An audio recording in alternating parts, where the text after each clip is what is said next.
Mengapa Kristus satu-satunya jalan keselamatan? Saudara-saudara yang terkasih, pernah kita bertanya mengapa dalam iman Kristen dinyatakan bahwa keselamatan hanya ada di dalam Yesus Kristus? Di tengah dunia yang penuh dengan berbagai kepercayaan dan jalan hidup, pernyataan ini seringkali terdengar eksklusif, bahkan kontroversial. Namun, pertanyaan yang perlu kita jawab bukanlah apakah pernyataan ini nyaman didengar, melainkan apakah pernyataan ini benar secara teologis dan alkitabiah. Alkitab dengan tegas menyatakan dalam Kisah Para Rasul 4 ayat 12 bahwa keselamatan tidak ada di dalam siapapun juga, selain di dalam Dia. Demikian juga dalam Yohanes 14 ayat 6. Yesus sendiri berkata, "Akulah jalan dan kebenaran. Dalam hidup ini tidak ada seorang pun yang datang kepada Bapa kalau tidak melalui Aku." Pernyataan ini bukan sekedar klaim religius, melainkan inti dari iman Kristen yang bersifat kristosentris, yaitu berpusat pada Kristus. Untuk memahami hal ini, kita harus terlebih dahulu melihat kondisi dasar manusia. Dalam perspektif teologi Perjanjian Baru, manusia berada dalam keadaan berdosa dan terpisah dari Allah. Dosa bukan hanya kesalahan moral, tetapi sebuah kondisi eksistensial yang memutuskan relasi manusia dengan Sang Pencipta. Akibatnya, manusia tidak memiliki kemampuan untuk menyelamatkan dirinya sendiri, seberapapun baiknya usaha atau perbuatannya. Disinilah letak keunikan dan sekaligus keagungan karya Kristus. Yesus tidak hanya datang sebagai guru moral atau nabi, tetapi sebagai Mesias yang menggenapi karya keselamatan Allah. Melalui kematiannya di kayu salib, Ia mengambil posisi manusia yang berdosa dan menanggung konsekuensi dosa tersebut.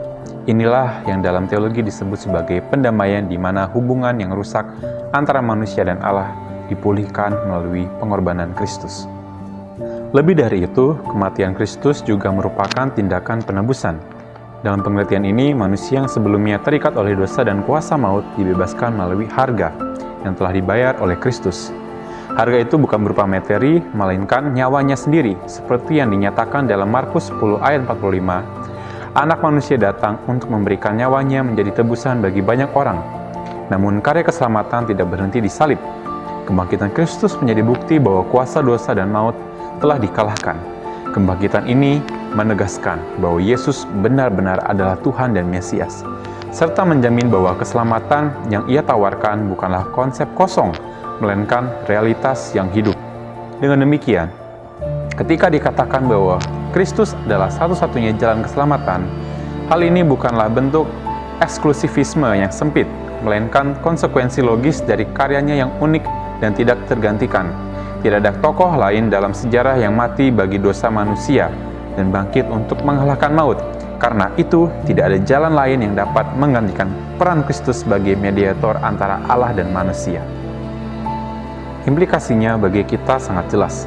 Pertama, keselamatan bukanlah hasil usaha manusia, melainkan anugerah Allah yang diterima melalui iman kepada Kristus. Kedua, kehidupan orang percaya harus berpusat pada Kristus, karena di dalam Dialah kita memperoleh hidup yang sejati.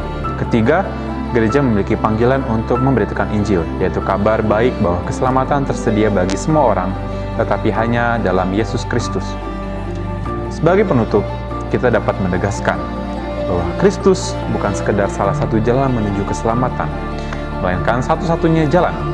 Pernyataan ini bukan dimaksudkan untuk menutup diri terhadap dunia, tetapi justru untuk menyatakan kasih Allah yang menyediakan satu jalan yang pasti bagi manusia yang terhilang.